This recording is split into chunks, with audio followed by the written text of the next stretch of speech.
Hello everyone, कैसे हैं आप सभी दोस्तों। उम्मीद है आप सभी बहुत अच्छे होंगे। स्वागत है आपका हमारे चैनल द अंकुर टॉक पर। दोस्तों, जैसा कि आप सभी जानते हैं कि ईएमआरएस ने अपना रिजल्ट जारी कर दिया है और उसका डॉक्यूमेंट वेरिफिकेशन का प्रोसेस भी शुरू हो चुका है। तो जिन बच्चों का सिलेक्शन हुआ है तो वो अपना डॉक्यूमेंट में बिजी होंगे डॉक्यूमेंट वेरिफिकेशन में। इससे रिलेटेड मैंने वीडियो भी बनाई थी और आपके सारे कन्फ्यूजन क्लियर करने का मैंने प्रयास किया था। तो आज की ये वीडियो दोस्तों उन साथियों के लिए है जिनका किसी कारणवश ईएमआरएस में सिलेक्शन नहीं हो पाया है। तो उनके लिए अब क्या क्या ऑप्शंस हैं और उनका सिलेक्शन कैसे हो सकता है, इसी विषय पर चर्चा होगी। आप सभी ने कमेंट के माध्यम से नीचे वीडियोस में बहुत कमेंट किए थे और पूछा था कि सर आगे अब आप में क्या ऑप्शंस चूज करने चाहिए। तो आज की इस वीडियो में हम बात करेंगे जो ईएमआरएस में नॉट सिलेक्टेड कैंडिडेट हैं, चाहे वो टीचिंग पोस्ट के हों चाहे वो नॉन टीचिंग पोस्ट के हों। दोस्तों, वीडियो पसंद आए तो लाइक करिएगा, शेयर करिएगा और चैनल को सब्सक्राइब करना बिल्कुल भी ना भूलें, क्योंकि आपको पता है कि हम आपके लिए इस तरह की वीडियोस लेकर के आते रहते हैं। और ये हमारा टेलीग्राम चैनल है जहां पर आपको लेटेस्ट इन्फॉर्मेशन सबसे पहले मिलती है। आप हमें इंस्टाग्राम में फॉलो भी कर सकते हैं और डायरेक्टली मैसेज करके कोई भी क्वेश्चन पूछ सकते हैं। दोस्तों, अगर मैं आपसे बात करता हूं ईएमआरएस की, तो आप सभी को पता है कि मैंने एग्जाम डेट से लेकर के एग्जाम से रिलेटेड, इसके साथ साथ रिजल्ट से रिलेटेड और इसके साथ साथ डीवी से रिलेटेड हर एक चीज़ के बारे में आपको बिल्कुल सही और सटीक जानकारी दी है। आप हमारे यूट्यूब चैनल को पीछे बैक करके देखिए, पिछली वीडियोस देखिए, जो भी इन्फॉर्मेशन मिलेगी वो बिल्कुल सटीक और सही आपको इन्फॉर्मेशन हमारे चैनल के द्वारा प्रोवाइड की गई है और ये चीज़ आप बिल्कुल सभी जानते हैं।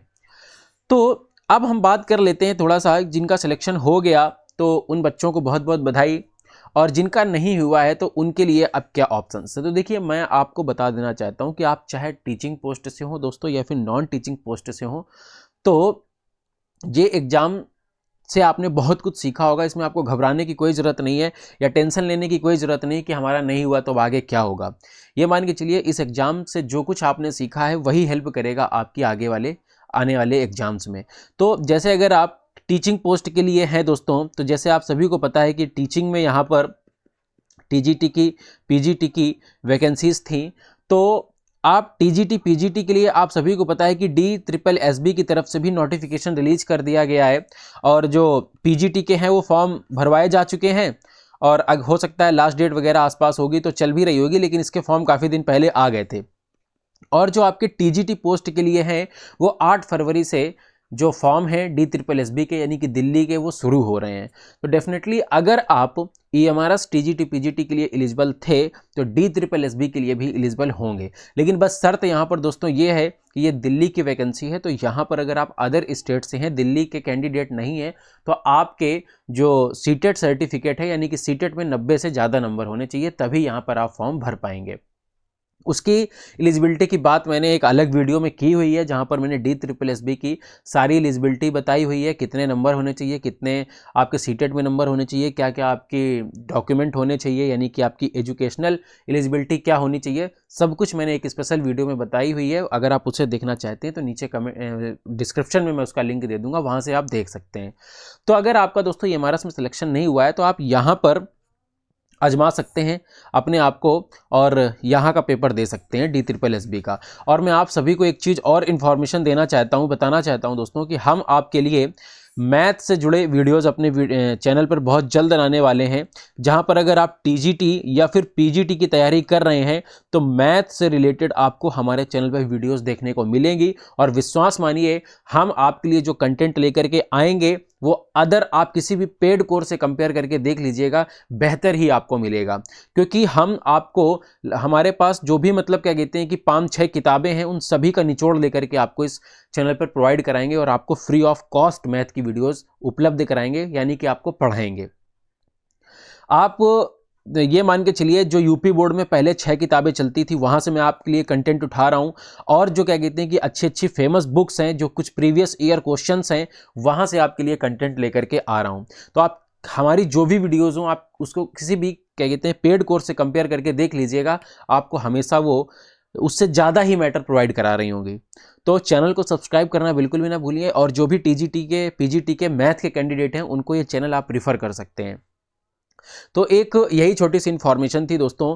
अगर आप टीचिंग के कैंडिडेट हैं और टीचिंग के लिए तैयारी कर रहे हैं तो आप DSSB में जो वैकेंसीज आने वाली हैं उसमें आप अपनी जो है अपने फॉर्म को भर सकते हैं और एग्जाम क्रैक कर सकते हैं। अब थोड़ी सी मैं बात कर लेता हूं जो नॉन टीचिंग के कैंडिडेट थे। तो उनके लिए भी मेरी यही सलाह है कि आप सभी को पता है कि जैसे अगर आप यूपी के कैंडिडेट हैं तो यूपी पुलिस की वैकेंसी आई थी, आप इस पर तन मन धन से बिल्कुल लग जाइए, बिल्कुल आप पूरा फोकस इसी में कर दीजिए। 60,000 वैकेंसी है, 60-62,000, और यूपी के इतिहास में ये सबसे बड़ी वैकेंसी है, तो इसमें आप अपनी किस्मत आजमा सकते हैं। और अगर आपकी किस्मत और आपकी मेहनत, किस्मत से ज़्यादा मेहनत अगर आपकी सबसे तगड़ी होगी, आपने बहुत अच्छी मेहनत करी होगी, तो डेफिनेटली आप यूपी पुलिस में क्वालिफाई कर जाएंगे। और जैसे आप सभी को पता है कि दिल्ली में भी तमाम तरह की वैकेंसीज आई हुई हैं, और भी अदर स्टेट्स में आती रहती हैं, तो उनमें आप फॉर्म वगैरह को डाल सकते हैं दोस्तों। तो एक यही दूसरा रास्ता है जहां पर अगर आप ईएमआरएस में सिलेक्शन नहीं पा पाए तो आप अदर किसी पोस्ट में जा सकते हैं। और यूपी की मैं थोड़ी सी बात कर लेता हूं अगर, तो जो हमारे यूपी के कैंडिडेट हैं, तो आप सभी को पता है कि यूपी में ऐसा बताया जा रहा है कि फरवरी माह में आपका जो उत्तर प्रदेश शिक्षा सेवा चयन आयोग है वो आपका पूरी तरीके से कार्यरत हो जाएगा, उसके सभी सदस्यों का सिलेक्शन भी हो जाएगा, और इसके बाद वो फरवरी महीने से पूरी तरीके से कार्य करना शुरू कर देगा।